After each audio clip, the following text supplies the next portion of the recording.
apparently Elizabeth Warren's campaign is lowering expectations a little bit. Lowering expectations from Politico.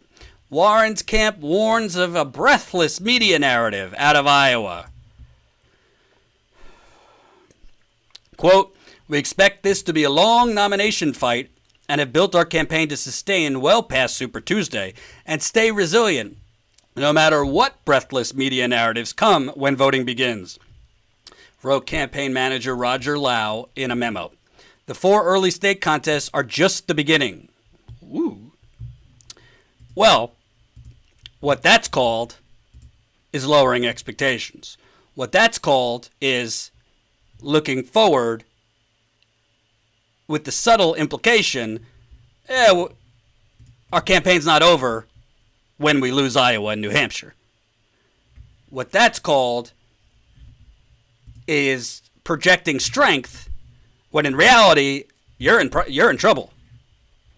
Law said the campaign already had several hundred organizing staffers in place that vote in the weeks after Super Tuesday, hires that took place over the last several months, but that the campaign has largely stayed mum about.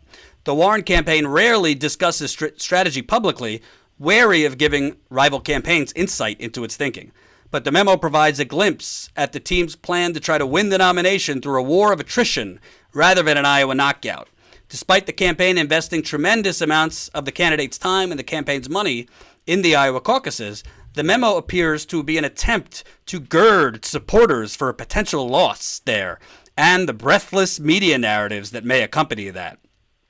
Lau's dispatch plots a path to the nomination that relies on collecting delegates past the early states, and even beyond the much-hyped Super Tuesday contest. By then, the field will almost certainly be winnowed some, and Warren is likely hoping to collect much of the support from candidates who drop out. That's one of the reasons that campaign has been so focused on being palatable alternative to supporters of other candidates.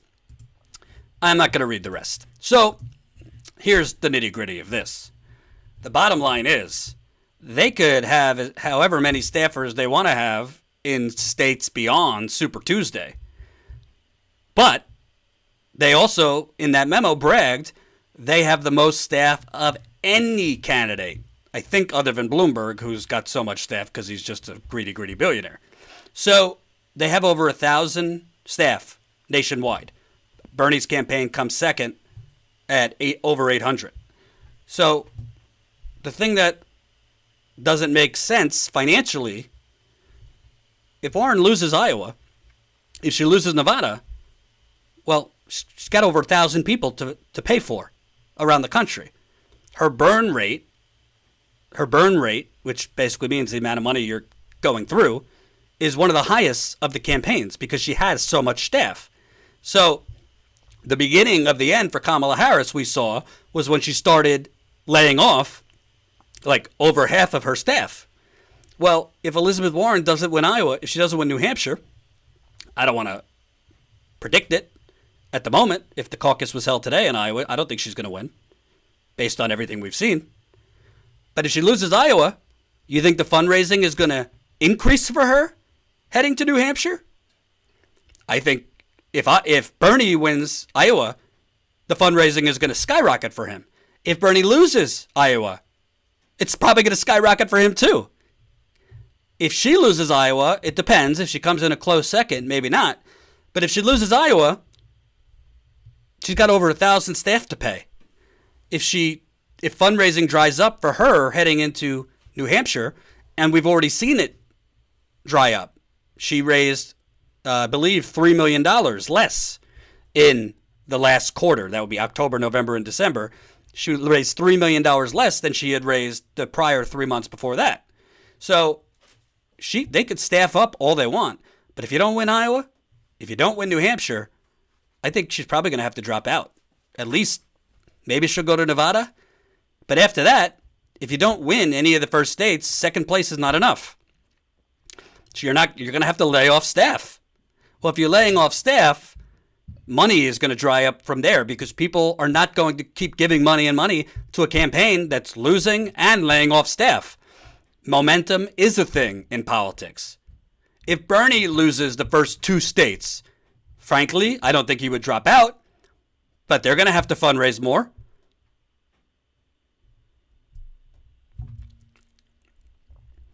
But the difference between Bernie and Warren, I think if Bernie lost the first state, fundraising is still going to skyrocket. I think if Warren loses Iowa, I don't know if fundraising is going to keep coming in hot and heavy. And she has more staff than anyone else. So to me, what this memo is, to me, what it says, knowing politics, my guess is their internal polling is showing her even worse than the public polling is showing. My guess is the internal polling is showing her even lower in Iowa. And remember, if you don't reach that 15% at the caucus sites, you are not eligible to win that caucus, and your voters then have to give their vote elsewhere. So it's not like a primary. She's got to make 15% to get any delegates in Iowa. So I'm telling you, it's not looking good. It's not looking good for Warren. And by the way, that is why the fact that Biden has been slipping, the fact that Warren has been sliding, not slipping, she's been sliding. She's been free-falling.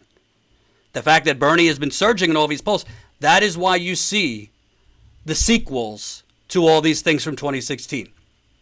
That's why you see the sequel brought by Elizabeth Warren, by the way. Bernie's a sexist. Bernie's a sexist. That's why you're now seeing Bernie doesn't understand race. But, hanging Joe Rogan around his neck. And 10 days to Iowa, I keep telling you, I'm predicting the communist stuff is coming out. It's not if, it's when. Maybe this weekend. They're going to start hitting him with stuff he said in the 1970s, the 1980s, whether it's the Daily Beast, the Washington Post, the New York Times, CNN.